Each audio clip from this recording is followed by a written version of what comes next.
This is a short introduction to Chapter 16, Industrialization and the Working Class. In 1900, the United States was in the midst of the process of modernization. Its industries were expanding, its cities were growing, and the nation was becoming more diverse. Industrialization, which is the production of goods with a non-human power source, meaning that instead of having a person make a product, it is made by a machine using an outside power source like a steam engine or electricity. So industrialization played an important part in modernization. So modernization meant that the nation was shifting from becoming a country that was mostly farmers living in the countryside into a nation of people who mostly lived in the cities, and many of them worked in the cities as well, in factories and businesses and shops.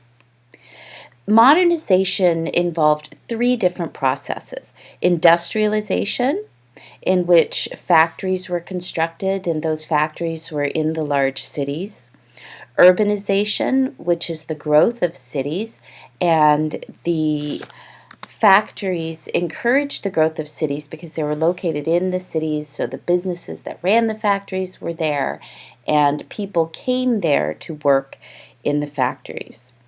And then the final piece of modernization was immigration. Immigrants flowed into the U.S. from Europe to work in the factories and to live in the cities. With industrialization, there was production on a massive scale. So in this slide, you can see a textile factory with these mechanical looms which make cloth. So imagine how much cloth could be made by these machines in comparison to a woman just sitting at home with her manual spinner making cotton into thread and then taking that thread and carefully weaving it into cloth. So there was mass production of goods, and with this mass production, it required these machines, and the scale of business increased. So in order to compete, you had to use these machines, and in order to buy these machines, you had to have a whole lot of money, which meant that you had to have a big business.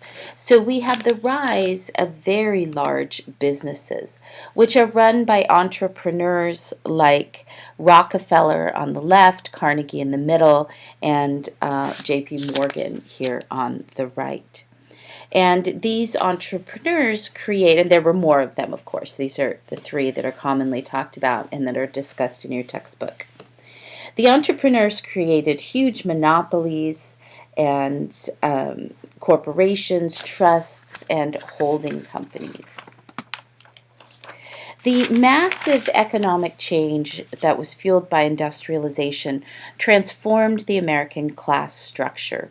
The rich, those upper crust of rich, became super rich. There were thousands of millionaires, and they were capable of building giant mansions like this one, the Biltmore Estate. Industrialization also fueled the expansion of the middle class. So with the rise of big business, you have more and more of these white-collar jobs, these jobs where people don't wear overalls to work. They wear a white shirt to work. So, because they're not expecting to get dirty like you would in the factory. So you have more jobs in businesses like clerks and lawyers and accountants, and those were the middle class jobs. So you have a growing number of people in the middle class. And you have more people who are suffering in the working class as well. The working conditions for the working class deteriorated rapidly, and many of them struggled in deep poverty. The working class, however, did try to improve their condition by forming unions.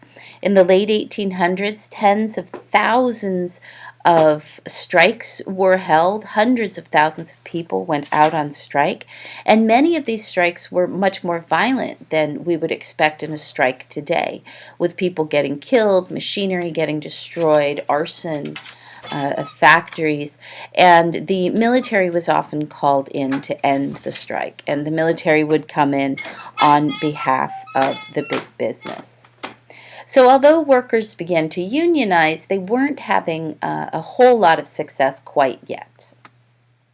So, in conclusion, industrialization modernized the nation's economy, increasing the number of jobs and fueling urbanization and immigration from Europe. In addition, it vastly widened the distance between the great wealth of few Americans and the poverty of many, while expanding the size of the middle class. Thank you for listening.